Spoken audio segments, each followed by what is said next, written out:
LPG auto ಚಾಲಕರು ಎದುರಿಸ್ತಾ ಇರುವಂಥ ಸಮಸ್ಯೆ ದಿನದಿಂದ ದಿನಕ್ಕೆ ಬಿಗಡಾಯಿಸ್ತಾ ಇದೆ. ಬೆಂಗಳೂರಲ್ಲಿ ಆಟೋ ಚಾಲಕರು ಗ್ಯಾಸ್ ಸ್ಟೇಷನ್ನ ಮುಂದೆ ಕ್ಯೂ ನಿಂತು ಕಾಯ್ತಾನೆ ಇದ್ದಾರೆ. ಮಧ್ಯಪ್ರಾಚ್ಯ ಮಹಾಯುದ್ಧದ ಎಫೆಕ್ಟು ಯಾವಾಗ ಸರಿ ಹೋಗುತ್ತೆ ಅಂತ ಗೊತ್ತಿಲ್ಲ. ಈ ಸಮಸ್ಯೆ ಗ್ಯಾಸ್ ಇಲ್ಲದೆ ಗಲ್ಲಿಗಳಲ್ಲೂ ಕೂಡ ಆಟೋಗಳು ನಿಂತಿದ್ದಾವೆ. ಶೇಷಾದ್ರಿಪುರದ ಏಜಿಸ್ ಬಂಕ್ ಬಳಿ ಕ್ಯೂ ನಿಂತಿರೋದು ಆಟೋಗಳು, ಅದರ ದೃಶ್ಯವನ್ನ ನೀವು ನೋಡ್ತಾ ಇದ್ದೀರಿ. LPG ಹೊಂದಿರುವಂತ ಆಟೋ ಚಾಲಕರು ಅತಂತ್ರ ಸ್ಥಿತಿಯಲ್ಲಿದ್ದಾರೆ. ಸಿಕ್ಕರೆ ಸಿಕ್ತೂ, ಇಲ್ಲ ಅಂತಾದ್ರೆ ಇಲ್ಲ.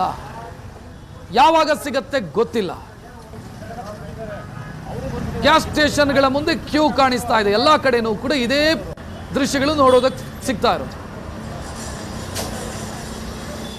ಸದ್ಯ ಬೆಂಗಳೂರಿನಲ್ಲಿ LPG ಆಟೋ ಗ್ಯಾಸ್ ಸಿಗದೆ ಆಟೋ ಚಾಲಕರು ಒದ್ದಾಡ್ತಾ ಇದ್ದಾರೆ. ಒಂದು ಕಡೆ ಗ್ಯಾಸ್ಗಾಗಿ ಬಂಕ್ಗಳಲ್ಲಿ ಮುಗಿಬೀಳ್ತಾ ಇರುವಂಥದ್ದು ದಿನೇ ದಿನೇ ಅವರ ಸಮಸ್ಯೆ ಬಿಗಡಾಯಿಸ್ತಾ ಇದೆ. ಸದ್ಯ ನಾನು ಶೇಷಾದ್ರಿಪುರಂನಲ್ಲಿರುವಂತಹ ಏಜಿಸ್ ಗ್ಯಾಸ್ ಬಂಕ್ನಲ್ಲಿದ್ದೇನೆ. ಅದೇ ರೀತಿ ಕ್ಯೂ ನಿಂತಿರುವಂಥದ್ದು. ಈ ಒಂದು ಬಂಕ್ನಲ್ಲಿ ವಿಶೇಷ ಏನಂದರೆ ಈಗ 12,500 ಗ್ಯಾಸ್ ಇರುವಂಥದ್ದು. ಅಂದರೆ ಪ್ರತಿ ಒಂದು ಗ್ಯಾಸ್ಗೆ 500 ರೂಪಾಯಿದು, ಅಂದರೆ 5 ಲೀಟರ್ ಹಾಕ್ತೇವೆ. 5 ಲೀಟರ್ ಹಾಕಿ ಅಂದರೆ ಸರಿಸುಮಾರು 2,500 ಆಟೋಗಳಿಗೆ ನಾವು ಹಾಕ್ತೇವೆ ಅಂತ ಒಂದಿಷ್ಟು ಮಾಹಿತಿಗಳನ್ನು ಸಹ ಮಾಲೀಕರು ತಿಳಿಸಿರುವಂಥದ್ದು. ಅಂದರೆ ಯಾವುದೇ ಆಟೋಗಳಿಗೆ ಫುಲ್ ಟ್ಯಾಂಕ್ ಮಾಡುವುದಿಲ್ಲ, ನಾವು ಎಲ್ಲ ಆಟೋಗಳಿಗೆ ಬರಬೇಕು. ಎಲ್ಲ ಆಟೋಗಳಿಗೂ ಏನು ಗ್ಯಾಸನ್ನು ತುಂಬಿಸುವ ಸಲುವಾಗಿ 2,500 ಆಟೋಗಳಿಗೆ ಗ್ಯಾಸನ್ನು ತುಂಬಿಸುವ ಕೆಲಸವನ್ನು ಮಾಡ್ತೇವೆ. ಪ್ರತಿ ಆಟೋಗಳಿಗೆ 500 ರೂಪಾಯಿ ಗ್ಯಾಸನ್ನು ಹಾಕ್ತೇವೆ. ಈಗಾಗಲೇ ಯಾವುದೇ ಸಮಸ್ಯೆ ಆಗ್ತಾ ಇಲ್ಲ. ಒಂದು ಕಡೆ ಗ್ಯಾಸ್ ನಮಗೆ ಸ್ಟಾಕ್ ಸಿಗ್ತಾ ಇದೆ ಅಂತ ಏಜಿಸ್ ಬಂಕ್ನ ಮಾಲೀಕರು ತಿಳಿಸಿರುವಂಥದ್ದು. ಸದ್ಯ ನೀವು ನೋಡ್ತಾ ಇದ್ದೀರಾ, ಈಗಾಗಲೇ ಬೆಳಗ್ಗೆಯಿಂದ ಸಾಲುಗಟ್ಟಿ ನಿಂತಿರುವಂತಹ ಆಟೋಗಳು. ಸರ್, ಏನಾಗಿದೆ ಸಮಸ್ಯೆ? ಈಗ ಸಿಗ್ತಾ ಇದೆಯಾ ಗ್ಯಾಸ್, ಹೇಗೆ ಅಂತ?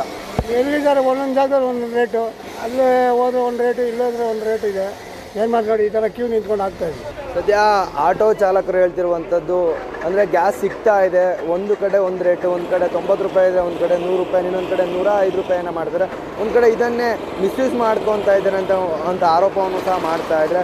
ಅಂದರೆ ರಾಜಕೀಯ ನಾಯಕರ ವಿರುದ್ಧ, ಶಾಸಕರ ವಿರುದ್ಧ, ಸಂಸದರ ವಿರುದ್ಧ ಈಗಾಗಲೇ ಆಟೋ ಚಾಲಕರು, ಸಾರ್ವಜನಿಕರು ಒಂದು ರೀತಿ ಆಕ್ರೋಶನ ವ್ಯಕ್ತಪಡಿಸ್ತಾ ಇದ್ದಾರೆ. ಏನಂದರೆ IPLಗೆ 3 ಟಿಕೆಟ್ ಬೇಕು ನಮಗೆ, ಸಾರ್ವಜನಿಕರ ನಡುವೆ ನಾವು ನೋಡಲಿಕ್ಕೆ ಆಗೋದಿಲ್ಲ, VIP ಟಿಕೆಟ್ಸ್ ಬೇಕು ಅಂತ ಸದನದಲ್ಲಿ ಮಾತಾಡಲಿಕ್ಕೆ ಆಗ್ತದೆ. ಆಟೋ ಚಾಲಕರ ಸಮಸ್ಯೆನೇ ಅವ್ರ ಸಮಸ್ಯೆಯ ಬಗ್ಗೆ ಮಾತಾಡಲಿಕ್ಕೆ ಆಗೋದಿಲ್ಲ. ಅವರ ಸಮಸ್ಯೆಯನ್ನು ಈಡೇರಿಸೋ ಕೆಲಸವನ್ನು ಶಾಸಕರಾಗಲಿ, ಸಂಸದರಾಗಲಿ, ಉಸ್ತುವಾರಿ ಸಚಿವರುಗಳಾಗಲಿ ಮಾಡ್ತಾ ಇಲ್ಲ ಅಂತ ಒಂದಿಷ್ಟು ಆಕ್ರೋಶಗಳನ್ನು ಆಟೋ ಚಾಲಕರು ವ್ಯಕ್ತಪಡಿಸ್ತಾ ಇದ್ದಾರೆ. ಕ್ಯಾಮರಾ ಪರ್ಸನ್ ನವೀನ್ ಪೂಜಾರಿ ಜೊತೆ ಸುಮನ್, ಏಷ್ಯಾನೆಟ್ ಸುವರ್ಣ ನ್ಯೂಸ್, ಬೆಂಗಳೂರು.